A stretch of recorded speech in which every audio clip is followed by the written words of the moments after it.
Kitchen recipes. இன்னைக்கு நம்ம உருளைக்கிழங்கு மிக்சர் செய்ய போறோம். எப்படி செய்யலாம்னு பார்க்கலாமா? வாங்க வீடியோக்குள்ள போலாம். இப்போ நம்ம 3 உருளைக்கிழங்கு எடுத்துருக்கோங்க. பட்டையை சீவிட்டு நல்லா சுத்தமாக கழுவிட்டு எடுத்துருக்கோம். இது போல் நம்ம துருவி எடுத்துக்கணுங்க. துருவினதை நம்ம தண்ணீரில் சேர்த்து வச்சுக்கணுங்க. அப்போ தான் கருத்து போகாமல் இருக்கும். இப்போ பாருங்கள், தண்ணீரில் சேர்த்ததை 2-3 முறை நல்லா சுத்தமாக கழுவிட்டு தண்ணீரை வடித்து எடுத்துருக்கோங்க. இப்போ இதுலேயுமே தண்ணீர் இருக்கும், அதனால் இது போல் நல்லா பிழிஞ்சிட்டு எடுத்துக்கணும். பாருங்கள், திரும்பவும் எவ்வளோ தண்ணீர் இருக்குது பாருங்கள். இது போல் நல்லா பிழிஞ்சு எடுத்துக்கணும். இப்போ நம்ம ஸ்டவ் ஆன் பண்ணி ஒரு பேனில் ஆயில் ஹீட் பண்ணியிருக்கோங்க. 4-5 பல் பூண்டு இடித்து வச்சுருக்கோங்க. அதை இது போல் நல்லா பொரித்து எடுத்துக்கணும்.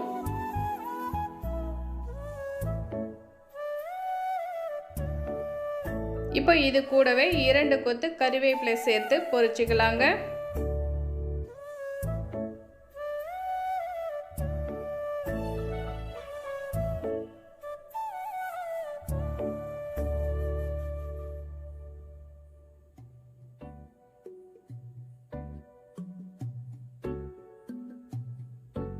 இப்போ 1/2 கப் அளவு வேர்க்கடலை எடுத்து வச்சுருக்கோங்க. அதை நம்ம வறுத்து எடுத்துக்கலாம்.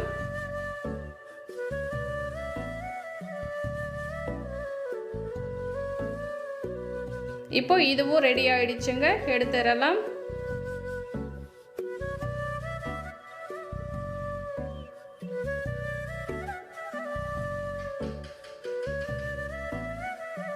இப்போ அடுத்ததாக நம்ம 1 கப் அவல் சேர்த்துக்கலாங்க.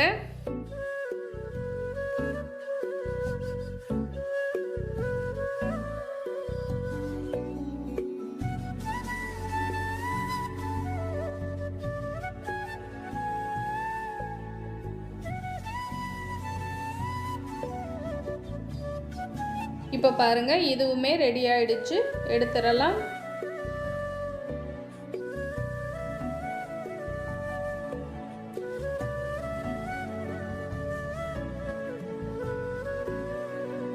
இப்போ அடுத்ததாக நம்ம உருளைக்கிழங்கு துருவி வச்சுருக்கோம் இல்லையா, அதை சேர்த்து நம்ம பொரிச்சு எடுத்துக்கணுங்க.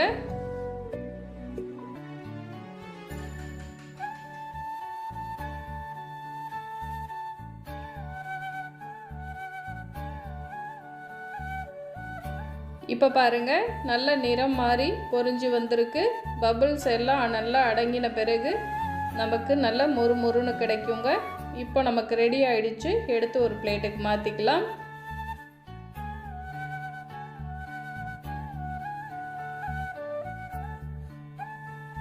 இப்போ அடுத்து இருக்கிறதையுமே நம்ம இதே போல் பொரிச்சு எடுத்துக்கணுங்க.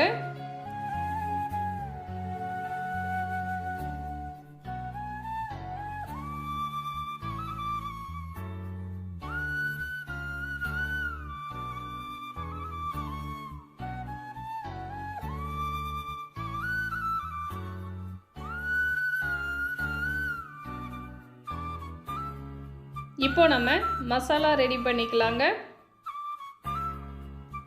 1/4 ஸ்பூன் மிளகாய் தூள், 1/4 ஸ்பூன் சால்ட்டு சேர்த்துக்கலாங்க. 1/4 ஸ்பூன் சாட் மசாலா, 1/4 ஸ்பூன் மஞ்சள் தூள், 1/4 ஸ்பூன் கரம் மசாலா சேர்த்துக்கலாங்க. இப்போ இது எல்லாத்தையுமே நல்லா கலந்துக்கலாம்.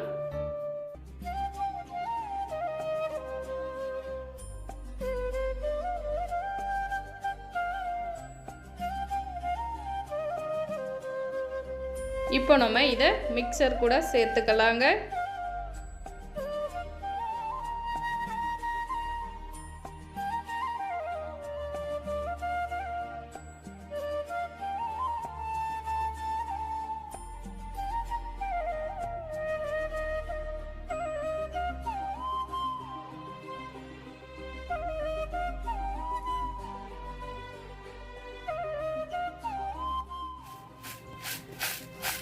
எவ்வளோ கிறிஸ்பாக இருக்குது பார்த்தீங்களா? ரொம்ப சூப்பராக மொறுமொறுன்னு இருக்குங்க. ரொம்ப டேஸ்ட்டாகவே இருக்கும். ட்ரை பண்ணி பாருங்கள். இப்போ மீதம் இருக்கிறதையுமே சேர்த்து நல்லா கலந்துக்கலாங்க.